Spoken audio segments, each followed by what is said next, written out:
5 tips for successfully asking for a pay raise.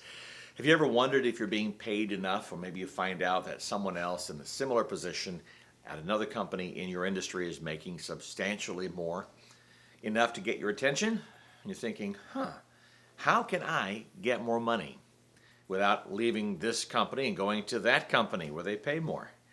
Well, there are 5 distinct tips I want to give you that will help you when negotiating a pay raise. First of all, this is not one of the tips, but before I get to the 1 through 5 tips, don't just go to your boss and say, look, my rent went up, my mortgage went up, property taxes increased, food costs more, Johnny needs new shoes, and therefore I need a pay raise.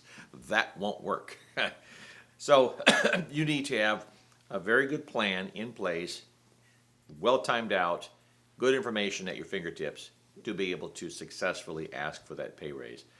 So number 1, research the salary in your industry and for the type of position that you hold, given your education, your experience level, and so on. There are several websites, and if I list a bunch of websites in this video, by the time you see this video, those websites may be irrelevant. But just go to any of the search engines and type in salary history or salary researching keywords, and you'll find. But presently, there is Glassdoor. There are others like PayScale, other industry-specific types of resources where you can find pay levels and get a sense of what you should be paid for the work that you are doing. So do the research first. Compare that to what you're making. You have a good sense then of what is reasonable when you go into that negotiation process. Also, between now and that time, document your achievements. Now, if you have not yet been doing that, think back on your achievements. If you have had great performance evaluations, if you're in sales and maybe you've hit your sales target or have exceeded sales targets, or maybe you've gotten company awards. An achievement also can be that you are never late, you never miss, you never complain about being asked to come in early or stay late if necessary. If it's mission critical kinds of things, document those sorts of achievements. If you streamline some operation in your position, maybe you're in manufacturing, maybe you're in administrative, but in your role, you have found better ways to get things done more efficiently. That's an achievement. So achievements are not just how you were recognized at work with performance evaluations or attaboys from customers or colleagues or coworkers, what have you. It's what have you done in your job that has made you more valuable for your being there. Maybe you've identified ways of saving the company money or improving efficiencies, which do go to the bottom line in a positive way. So you may be able to actually quantify the value you have brought. So let's say you're going to ask for a $10,000 pay raise. And if you can identify through your achievements in this scenario that your presence there, the work that you do, saves the company far more than that on an annual basis, and without you being there, it would cost them more because of, maybe the lack of execution in those areas by someone else. Now you have a talking point. Number 3, choose the right timing. Timing is everything.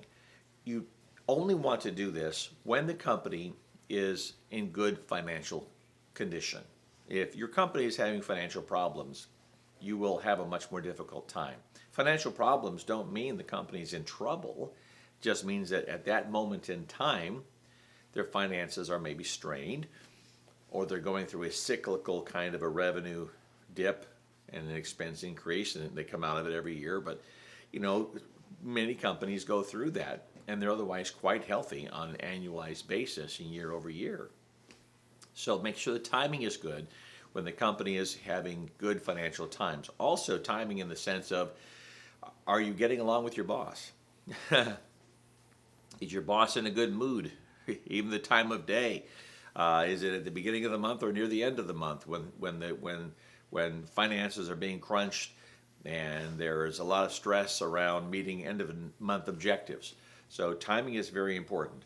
Number 4, practice your pitch. So have a sense already of what you're going to say, how you're going to say it, how you're going to request the pay raise, the argument you're going to make, if you will, for the pay raise, and so on.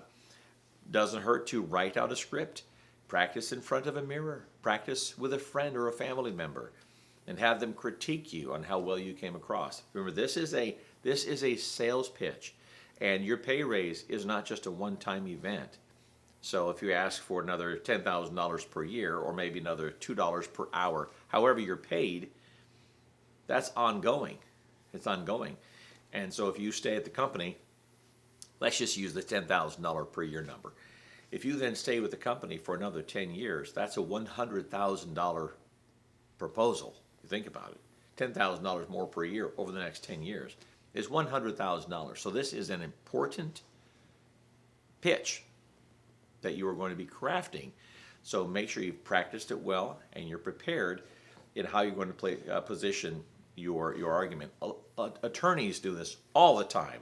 They practice and practice and practice. So when they're in the courtroom, they're ready to let the arguments roll with fluidity and a convincing method of getting the point across.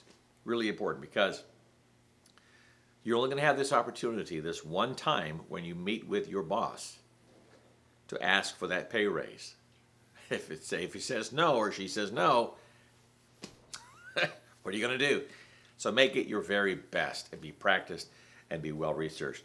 Also, be open to negotiation, because what you may want may not be what they can afford to give you in that moment, given the time of their financial position in the moment. So you may, pardon me, notice these are unscripted and these are unedited, so you get the coughs, the sneezes, the whole works.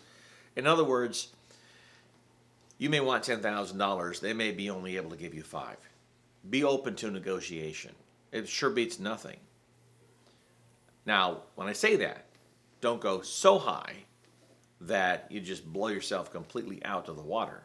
This isn't like you're, doing a used car sales negotiation and they start off crazy high and then they work their way down, knowing that there's a lot of wiggle room.